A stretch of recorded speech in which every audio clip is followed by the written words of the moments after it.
Hello friends, happy Thanksgiving. It's so great to come to you at this time of year and to thank you for the way that you have been a part of Tear Fund this past year.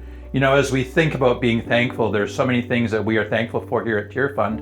And one of the things as we look back over the last, several months, we think about how we've been responding to more disasters than ever. And you've been a part of responding to those disasters. And so we come to you this Thanksgiving and we say a huge thank you. As we're saying thank you to you, we want to think about some very specific things that we've been responding to you with your help. We think of our India COVID response. What a massive opportunity that was to be the hands and feet of Jesus in a very difficult situation. Originally, we were thinking about helping 20,000 people, but with your help, we've been able to respond to 35,000 people with immediate food needs and also helping some transients with food security in difficult times. And so thank you for that opportunity. We've also been responding to Tigray. Some of you will know that this difficult situation in Ethiopia with civil internal conflict in the country has been very difficult. Thousands of refugees and people have faced food insecurity, and some of that was actually caused by the rebels who would not allow the food to get through.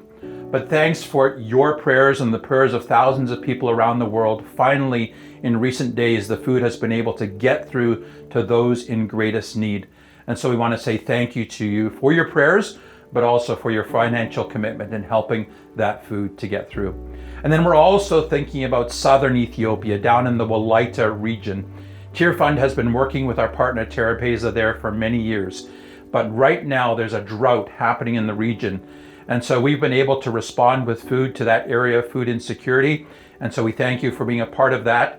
Thankfully, one of the unexpected things that happened is the 9,500 farmers who were trained in conservation agriculture aren't struggling as bad as other people because they've learned new techniques to deal with drought. And so thank you for being a part of that. And in South Sudan, we've been able to respond to 11,500 individuals, which was our initial target. But as we saw the need, that actually grew to 15,000 people that we were able to respond to. Some of you will know that South Sudan is one of the most desperate nations on earth.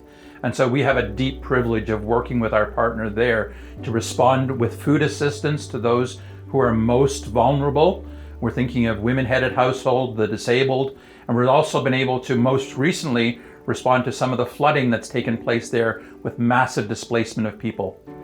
In the DR Congo, again, this country has been affected by so many different things. We were all shocked to see those pictures of Mount Ngorongoro as it exploded up there in Goma. And, people being displaced from their homes, 40 feet of lava taking over parts of that region. And so people were really just in desperate need. And so we responded to 400 households, which represents about 2,400 individuals. Again, the most needy of the needy in that region. We responded to them with food, water, clothes, hygiene kits, blankets, just the basic necessities of life to help them get through. In the DR Congo, our partners there were the Baptists and CBM, and so we're thankful that we were able to respond through them. And then, of course, most recently, most of us were shocked to wake up and hear what had happened in Haiti with another earthquake in this devastated region of our world. And so our hearts went out to our friends in Haiti, and immediately we saw the pictures of what had happened with this most recent earthquake. And so we responded with emergency food assistance, reaching about 13,000 people, again, the most vulnerable in the region who were affected by the earthquake. And on top of that, we were able to provide a cash for work program for some who needed some, transition to just keep them going. Water, again, was in great demand, and so we responded with some water projects. But what we really wanted to think about in Haiti was this isn't only just a short-term response, but also we need to be thinking about the long-term response in this region. And so through our partners there, we're thinking through those long-term issues of development to help people get through. Again, thank you so much for your response to these things over the past number of months. And may God give you a blessed Thanksgiving as you celebrate here in Canada. And we're so grateful for your participation with us. God bless.